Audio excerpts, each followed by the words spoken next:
Rob Davalishvili, wake up! It's time to get yourself out of those silk sheets. I was going to start the show by talking about how hard of a worker Marab was. He pulled himself up by his bootstraps. Then I go on his social media. The guy is living it up in Georgia, partying with Rupert. I'm talking wine, decadent dinners, partying with superstars. He's hanging out with Nina Drama a little too much. I don't know.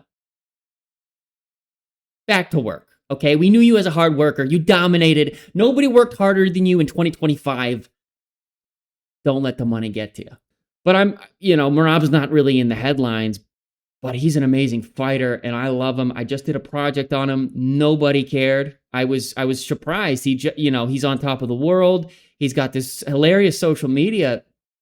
That project, people did not receive that in the way that they did other people, like the Dustin one, for example. Maybe speaks to the style. Now, Marab has a very particular personality. I personally love him. He works hard. Like I said, I was going to start this show talking about how hard he's working, but he's back in Georgia. He's done this before. He's done it that I would want to go home and visit my family, visit my friends. But the dude is drinking wine. The dude is... Who said this? I think it was Rogan or a guest on the Rogan show. You start waking up in those silk sheets. Working out at 5 a.m., 6 a.m. starts to get less appealing when you're eating steaks for breakfast, lunch, and dinner.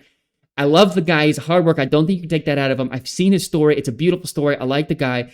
He came from nothing. It's the classic, beautiful story of coming from nothing in Georgia. He was growing up in a war-torn country. The guy is a phenom. I mean, wrestling outdoors. I mean, doing fights outdoors. This is the level that this guy's got to go to succeed, and there's no promise of money at the end of the rainbow. His country was not stable when he was born. There's not guarantees of money or a future. There wasn't anything. He came to the States, pulled himself up.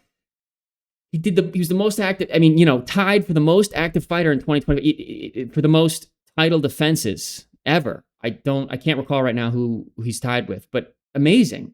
I think if he would have won, I think he would have broken a record, but the guy knows how. He was working construction for, years, no promise of money, and he just kept at it and kept at it. Worked the hard job in the morning just to go back to work for the hard job in the gym. He made it happen. I love stories like that.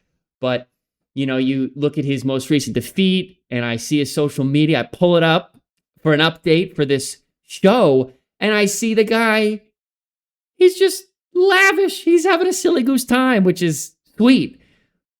But dude, get back in the gym. Live your life, man. I hope he's happy. I hope he's experiencing the fruit of his labor. But I like many other fight fans, we want to see you back. We want to see you hustling and grinding, which, by the way, that's what he's known for. His coach will tell you, he'll be sick. He'll be throwing up. He'll be in the gym no matter what. The day he gets back from flying back home, back to the States from his home in Georgia, he's at the gym. He does not miss a day. He was hard sparring before a title fight.